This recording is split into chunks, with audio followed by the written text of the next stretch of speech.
Aí, pessoal, um grande abraço. Agora é com o Matosa na TV Grão-Pará, canal 14.1. Eu vou falar com um segmento, né, uma instituição que trata de mover grande parte da economia deste país. Eu vou falar aqui, em nível do Pará, Associação Comercial do Pará. Doutor Clóvis Carneiro. Tudo bem, doutor Clóvis Carneiro?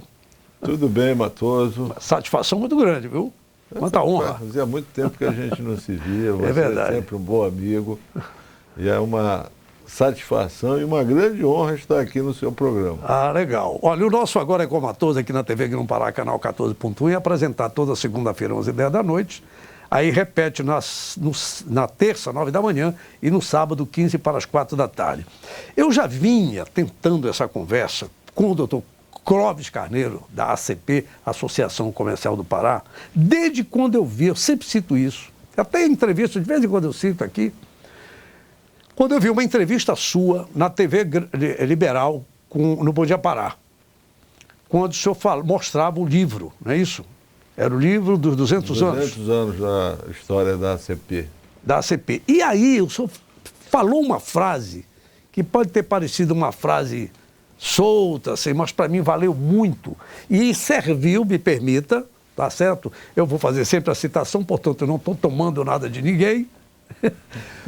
Me inspirou a dizer que este programa e o trabalho que eu fizer não tem o intuito de bombar nas redes sociais, não sei quantos por cento de audiência, mas ficar nos anais das redes sociais.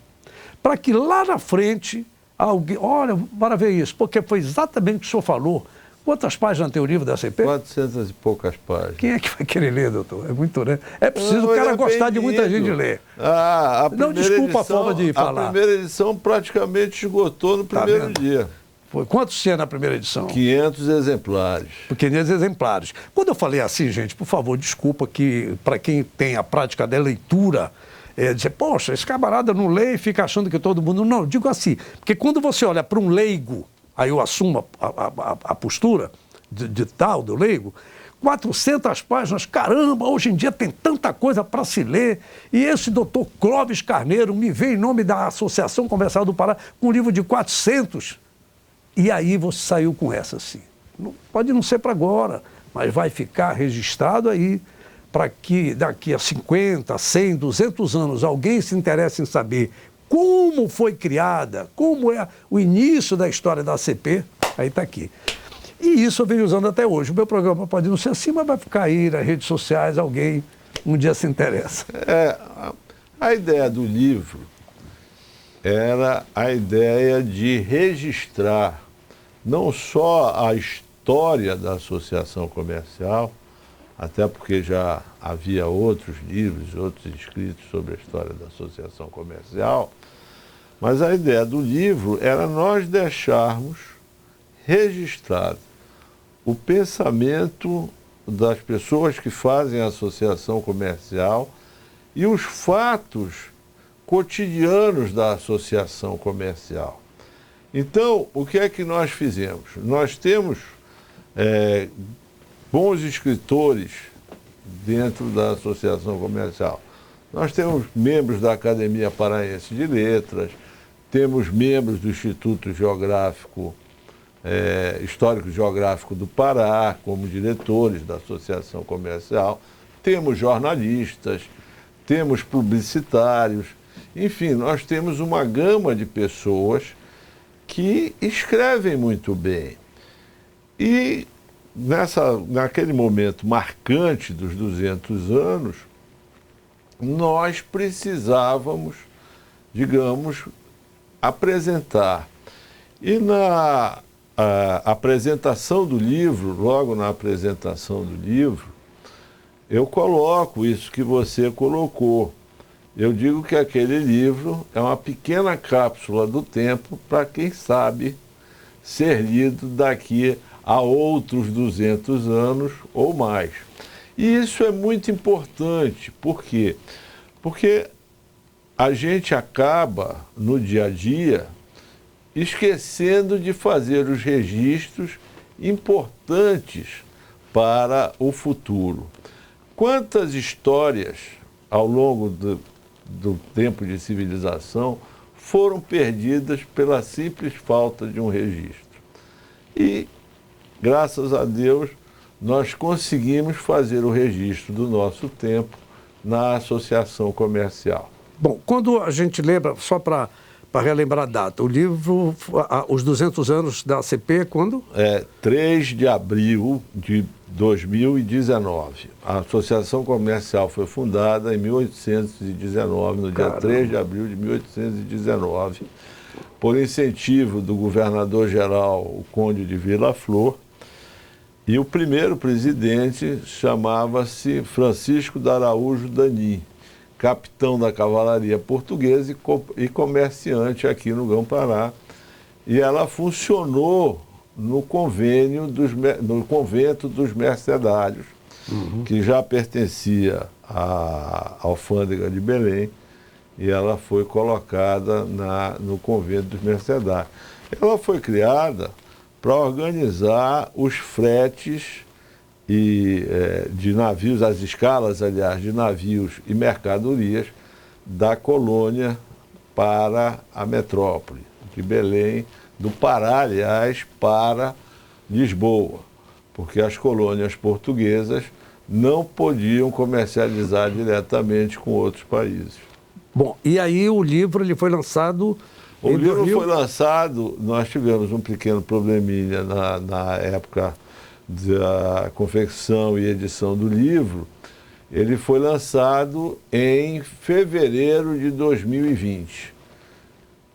Já se falava em coronavírus? Tá? Não. Ainda não, né? Ainda não. Ainda diziam na época, no carnaval, que era só uma gripezinha e depois a bomba estourou. Exatamente. Eu estava em São Paulo uma semana antes do carnaval, e o carnaval de rua de São Paulo via milhões de pessoas na rua. A OMS ainda não tinha decretado pandemia mundial, havia uma pressão muito grande dos prefeitos e governadores por conta do carnaval, e naquela altura, na verdade, o coronavírus ele só acontece politicamente a partir de março. Depois do carnaval.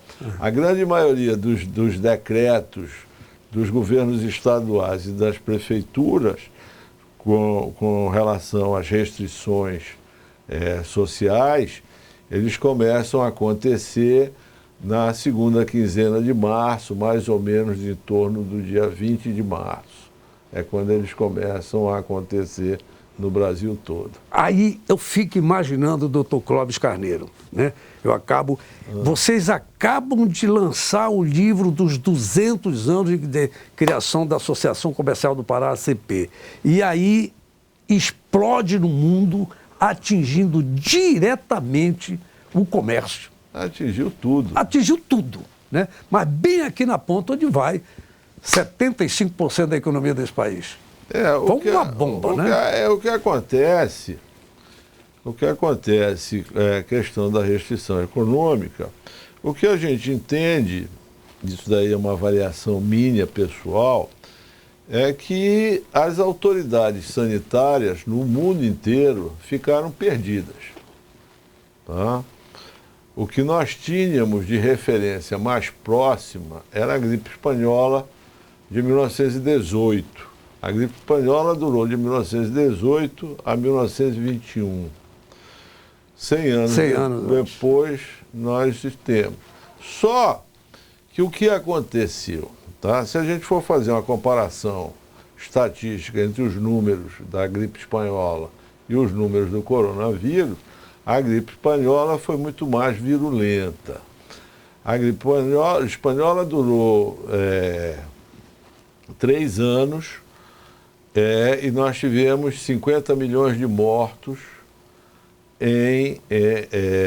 numa população mundial de mais ou menos 2,5 bilhões de habitantes. 2,5 bilhões de habitantes. Se nós formos comparar o coronavírus, nós estamos beirando 3 milhões de mortes no mundo numa população de 7 bilhões e meio de pessoas. Qual é a grande diferença? A grande diferença é o avanço científico. Você tem, queira ou não queira, você tem hospitais mais bem preparados, você tem toda uma farmacologia à disposição, embora digam que os remédios não fazem efeito, mas quem se tratou a tempo se curou. Então, essa é a coisa. E temos o grande avanço da medicina em todos os tempos, que são as vacinas. A gente tem que reconhecer que a vacina, ela é o grande avanço. É verdade que existe hoje um movimento contra as vacinas, por exemplo, mais ou menos 20% da população dos Estados Unidos, eu não sei se esse número a gente lê na imprensa, ela é resistente à vacina. Ela acompanha, entendeu, que se nega a tomar a vacina, porque diz que vai acontecer isso, vai virar jacaré. Nos Estados Unidos, né? Nos Estados Unidos, no mundo inteiro. Se você entrar na internet, você vai ver a quantidade de gente que se diz contra a vacina, que a vacina altera a fisiologia da pessoa, essa coisa toda. Mas eu vou te colocar um fato histórico. Eu não me recordo aqui o nome. Mas, por exemplo, quando o rei da Inglaterra já tinha perdido um filho para a varíola, o herdeiro do trono, isso eu acho que é lá no fim do século XVIII, eu não tenho certeza. E o segundo filho corre o risco, e chega um médico que diz que vai dar o soro da vaca como vacina para evitar que o segundo herdeiro venha a morrer de varíola. O rei da Inglaterra aceita por desespero. E nós temos... Não tem tu, vai tu mesmo, na linguagem popular. Exatamente. Então, o que é que ele acontece? O filho evita ter a varíola, se cura, e é o maior passo da medicina em todos os tempos. Por quê? Porque ele viu que a varíola no bovino, ela não era tão virulenta quanto no ser humano. E aí ele usa o soro da vaca para curar, para evitar que o herdeiro do trono da Inglaterra venha a ter varíola. Essa história eu acho fantástica. E eu acho que não se deve ter resistência à vacina. Eu sou a favor de qualquer vacina. Entendeu? Claro que tem mais eficácia, menos eficácia, essa coisa toda. Precisa ser feita uma verificação, mas isso nós só vamos ter daqui a alguns anos. O que é que funciona e o que é que não funciona. O fato essa história que o senhor está contando, é assim que a vida aconteceu ao longo do tempo, né? Com experimentos, com cobaias. Sim. Não é isso? Então nós tivemos um caso que a gente não pode deixar de citar, mais recente, o presidente da República que tem aí os seus embates permanentes com alguns que posam de verdade e outros que fazem de conta que são a favor da saúde. Aí o que acontece? Porque, na verdade, quando eu digo isso, é assim, que há muito mais interesse político, ideológico, do que interesse na saúde. Isso é público e notório que está aí. Né? E o que acontece? Mas ele cita um fato... A retórica é maior do que a ação. Não é verdade? Só que eu fico na mídia. Hoje eu disse num programa de um amigo meu, Matoso, o que é que você diz da vacina? Eu disse, olha, eu acompanho o doido, mas eu não sou doido. Eu estou com ele, mas que eu vou tomar vacina, eu vou. Tá entendendo? É uma questão de ponto de vista, de análise. Eu já tomei as duas. Eu também, estou esperando a terceira dose na minha idade, e que venha.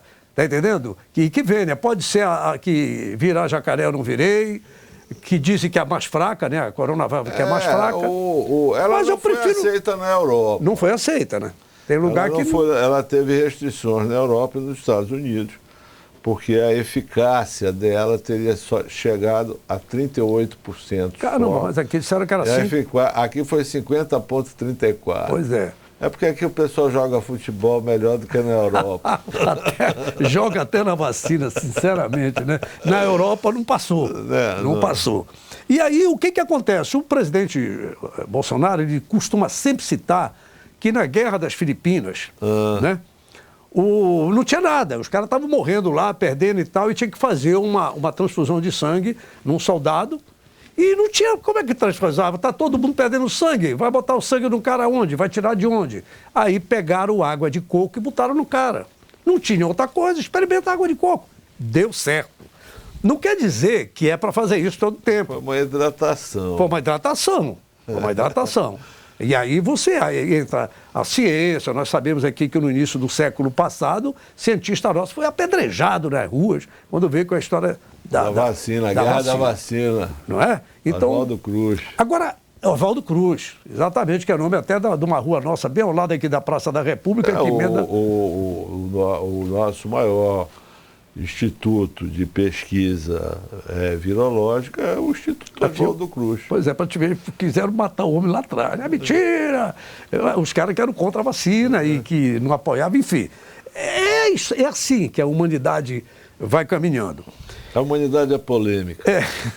E aí, quando eu falo na Associação Comercial do Pará, com uma figura importante como é o Dr. Clóvis Carneiro, nesse sentido, não apenas no Estado, mas no país, ainda nós não temos vacina suficiente no mundo ao ponto de ser comercializada em rede privada, doutor Clóvis? O que acontece é que no Brasil tem uma legislação que só depois de atendido o Sistema Nacional de Vacinação é que vai poder ser comercializada.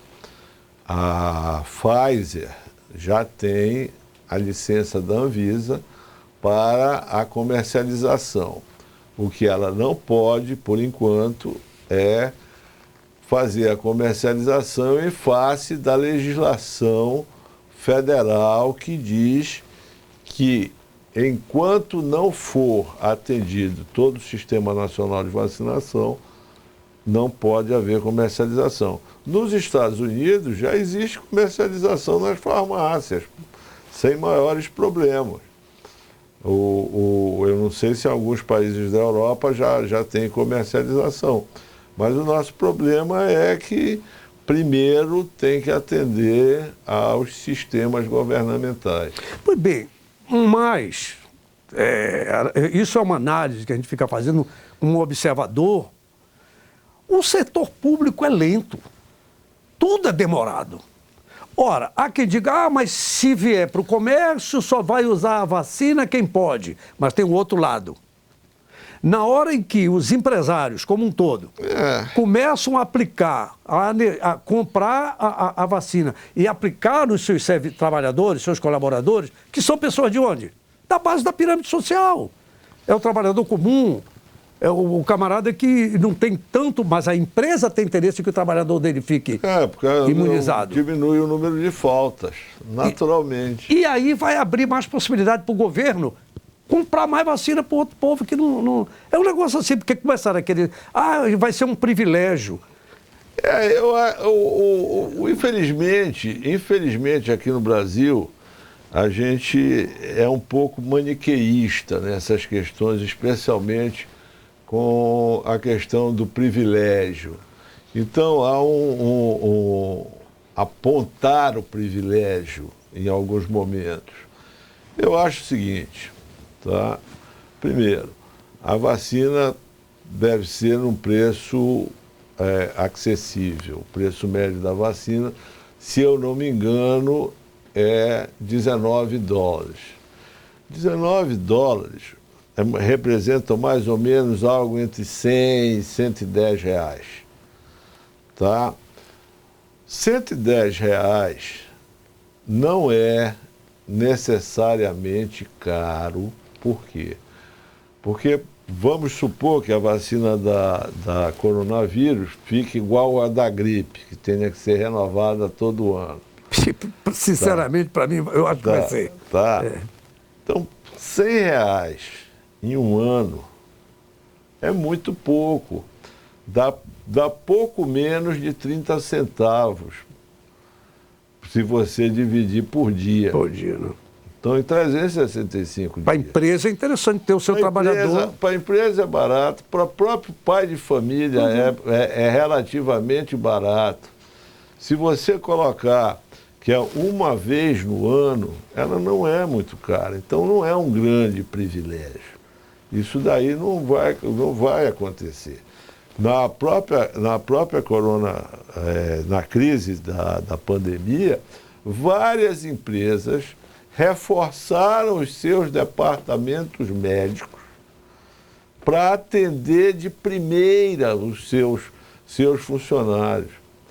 Eu conheço uma empresa, não vou declinar o nome aqui, com mais ou menos 14 ou 15 mil funcionários, que reforçou o seu serviço interno de medicina e teve um trabalhador morto por coronavírus. Os demais todos, dada a iniciativa, e isso no auge daquela crise de abril, maio do ano passado. A ordem era: sentiu qualquer sintoma, liga para o departamento médico e vem para ser atendido. E é elogiável, é um empresário que eu tenho a maior admiração por ele, e ele tomou essa iniciativa por conta dele. E conseguiu segurar dentro da empresa dele funcionários e dependentes. Pois é, então, cientificamente, já que a gente fala muito desse negócio, reforça o corpo médico, o corpo de assistência médica, o médico, né, vai tratar de acordo, porque tem aquela questão de cada organismo, enfim. Sobre esses valores, nós estamos falando, gente, eu estou conversando aqui com o presidente da Associação Comercial do Pará, doutor Clóvis Carneiro, e comércio tem tudo a ver, comércio gera imposto, gera emprego, gera renda, enfim, o povo brasileiro precisa disso, o povo do mundo. Então, quando a gente fala em comercializar, é porque na hora que você tem uma empresa, vamos dizer, não vou nem falar com 14 mil, mas com 10 pessoas, quando este empresário dessa empresa, com 10 pessoas, vacina os seus 10 funcionários, são 10 espaços que se abrem na rede pública para aquele outro cidadão que não pode chegar. É isso que a gente quer dizer. Então, como eu vou impedir? Porque o setor público é lerdo. Tudo demora. Então, na hora que você mexe com as empresas, enfim, a coisa vai agilizando mais. Aí nós ficamos aqui no Brasil nessa discussão ideológica, política ideológica, e isso é uma desgraça no Brasil, que às vezes as pessoas não percebem. Nós tivemos isso também na eleição do Donald Trump contra o Joe Biden. A pressão política em cima da pandemia também dos Estados Unidos foi muito forte. E isso aconteceu, é o contraponto, é o jogo da política. É o jogo da política. Entendeu? Mas já começa a ter, como é que se diz? Normalizar. Porque graças a Deus. Acabou a campanha. Acabou. O problema é que no Brasil a gente vive em permanente campanha. Olha, em Belém já desativou 200 leitos aí, né? Mas está na hora de desativar mesmo. Não tem mais razão para manter a questão dos hospitais de campanha e tal. Ou seja, nós temos que tentar voltar o mais rapidamente possível ao curso normal. Agora, com a Associação Comercial do Pará, como já estamos sim voltando ao normal, apesar de alguns temores que ainda se tenta passar na grande mídia, mas assim, como é que o senhor vê o quadro hoje do comércio paraense? O nosso empresário já está mais... O que acontece é o seguinte, tá? Já começa a ter uma reação em alguns setores. Nós temos... já começam a normalizar algumas vendas especiais, essa coisa toda. Os bens de consumo duráveis e semiduráveis, esses demoram mais a se recuperar. Os não duráveis, então, por exemplo, um chefe de família que quer trocar a televisão da sua casa. Ou a geladeira. Nesse momento, ele vai adiar. Por quê? Porque ele está esperando. Nós ainda temos no Brasil 14 milhões de desempregados, que é um número bastante alto. Segundo dizem, mas esse é um número que eu digo até meio esotérico, que temos 60 milhões de desalentados. Isso é coisa. E aqui no Pará, nós temos uma característica que, na minha opinião, é um dos grandes entraves para que a gente tenha um desenvolvimento ou uma reação rápida da economia tradicional do Estado. 60% dos nossos trabalhadores são informais. Aqui no Pará. Aqui no Pará. Isso realmente é um complicador quando você começa a pensar na retomada, no investimento, essa coisa toda. Então, aqui, e como nós somos periferia, a nossa reação aqui é mais lenta. Mais lenta, ela acontece, mas ela já está acontecendo. Já começa.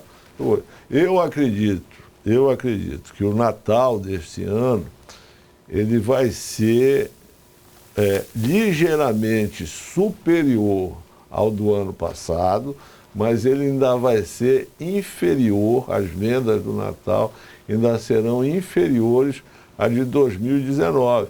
Porque outro dia eu estava conversando com um empresário e ele me disse pura e simplesmente o seguinte: olha, não adianta fazer comparação com 2020. 2020 é o ano que não existiu. Não existe. Tem que fazer com 2019, né? Tem que fazer com 2019, porque foi o último ano normal que nós tivemos. Então, o nosso ponto de comparação é o ano de 2019. E que era um ano que estava tendo uma reação econômica no Brasil. Nós estamos vindo de uma reação, de uma recessão 2015 e 2016, tivemos toda a crise do impeachment, nós iniciamos as reformas no governo do presidente Temer, que realmente, se a gente for considerar o pouco tempo que teve o governo, foi o que teve as reformas mais efetivas. Nós tivemos depois a crise da JBS, com todo aquele problema que houve, que, na minha opinião, prejudicou bastante esse desempenho do governo Temer com relação às reformas. E aí nós começamos a ter uma reação já em 2019. Já como você já começa a fazer acerto com relação ao investimento externo, você começa a ter uma melhor organização, e aí vem 2020. O mundo dá esta topada realmente que aconteceu e abalou todo mundo. Bom, duas coisas a gente ficou observando, a gente está caminhando para o programa, só quero lembrar, para o final do programa, eu conversei com, aliás, estou conversando com o Dr. Clóvis Carneiro, presidente da Associação Comercial do Pará. O pessoal de academia teve uma dificuldade muito grande. Bares, restaurantes. Bar e restaurante. Bar, restaurante, hotel. O meu negócio é hotel. Hotel, né? Ficou fechado. Não fechou. Nós estamos trabalhando com o mínimo de apartamentos por causa da fraquíssima demanda. Pois é, mas aí eu... Só para tu teres uma ideia, fecharam 3 mil hotéis no Brasil, definitivamente. E só na cidade do Rio de Janeiro, que é o nosso principal polo turístico do Brasil, fecharam 80 hotéis. É complicado, né? O Rio de Janeiro, que é, né? E aí é o seguinte, mas assim, o caso, por exemplo, das academias, que tem uma série de situações, aquela coisa assim, fechada, com ar-condicionado e o povo todo botando o ar para fora e não sei o quê, e suor, bababá, em função, estou me referindo, em função de doença. Do ambiente, enfim. Aí tem outro... Qual seria uma nova tendência? Teria uma nova tendência? Algo já foi feito nesse sentido, porque o pessoal de academia sofreu para convencer que era essencial. Que é um negócio meio... Esse negócio de essencial e não essencial. Eu participei do comitê técnico da Prefeitura de Belém em relação à retomada. A academia foi um dos últimos setores a ser liberado. Não só por causa da questão desse ambiente fechado, mas também por causa da questão da aglomeração e do uso dos aparelhos. Sim.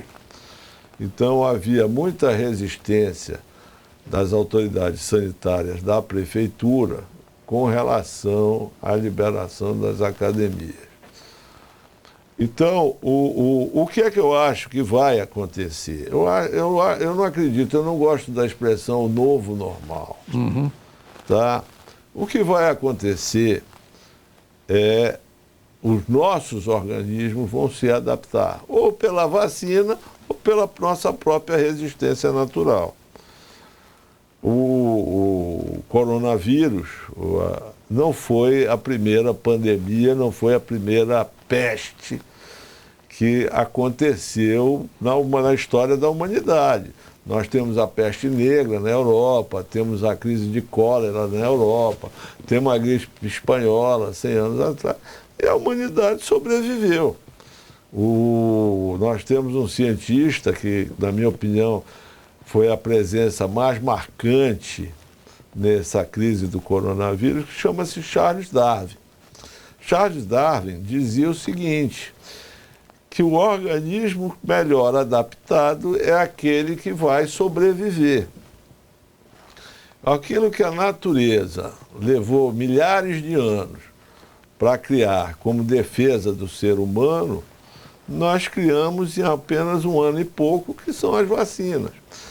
Então, nós temos casos de profissionais de saúde que se dedicaram, ficavam praticamente 20 horas dentro de um hospital tratando com doentes de coronavírus e eles não tiveram nada. Absolutamente nada. Por quê? Porque o organismo deles estava adaptado para enfrentar o vírus. Em compensação, temos casos de gente que estava absolutamente reclusa em casa e que pegou e morreu. Então, é isso que coloca a teoria da evolução do Charles Darwin no coisa. Senão não teríamos mais humanidade. Agora, essa é a verdade. É fato. Só assim, para concluir, ainda no campo do que é, como é que chama? O que é essencial não é essencial. O que se fechou de loja com essa história de não essencial foi impressionante. E aí eu pergunto, como é que esse pessoal pode trabalhar com isso a partir de agora? Não pode. Com ou não pandemia? Não, o que vai acontecer... Agora não vamos trabalhar com isso. A primeira pandemia que fez irmão fechar a minha empresa? Não, é isso que eu penso. Eu não acredito que nós vamos ter uma pandemia tão próxima assim. O que vai acontecer, do ponto de vista econômico, é que à medida que a economia foi evoluindo, eu estava lendo ainda há pouco a projeção da OCDE de 5,2% para o crescimento do PIB do Brasil neste momento. Impulsionado, sobretudo, pela questão das exportações, principalmente das exportações agrícolas. Então, o que é que acontece? Exportação é internalização de renda. O Brasil deve exportar algo entre 230 e 240 bilhões de dólares, fazer um superávit aí em torno de 60, 70 bilhões de dólares. Isso tudo é renda. Para exportar, o sujeito que planta soja lá no Mato Grosso, ele tem que contratar um tratorista, um agrônomo,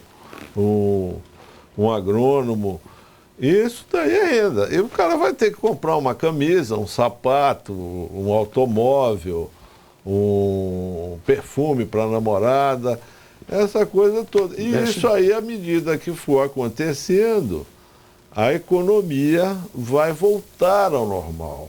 E quando eu digo ao normal, não é um novo normal, é o normal que nós tínhamos antes. Então é isso que vai acontecer. Então vai continuar precisando vender confecção, vender remédio, vender bola por menino baterem pelado, essa coisa toda. Então, esse tipo de coisa. Bem, como se anuncia a busca de se chegar até a 1000ª locomotiva, a gente espera que o Brasil dispare nesse ritmo de locomotiva, né? Já chegou a 500, né? Vai chegar lá, vai chegar lá. Tá bom, eu conversei aqui com o doutor. Alguma coisa mais que eu poderia citar, doutor Clóvis?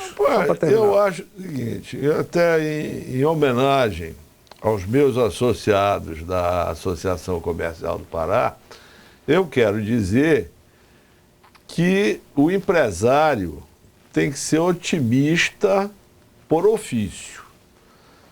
O sujeito que não é otimista não tem condição de ser empresário, porque o empresário ele está sempre fazendo uma aposta no dia seguinte. Essa é a mensagem que eu quero deixar. Falou. Eu conversei com o doutor Clóvis Carneiro, presidente da ACP, Associação Comercial do Pará, aqui no Agora com Matoso da TV Grão Pará, canal 14.1. Até a próxima, hein?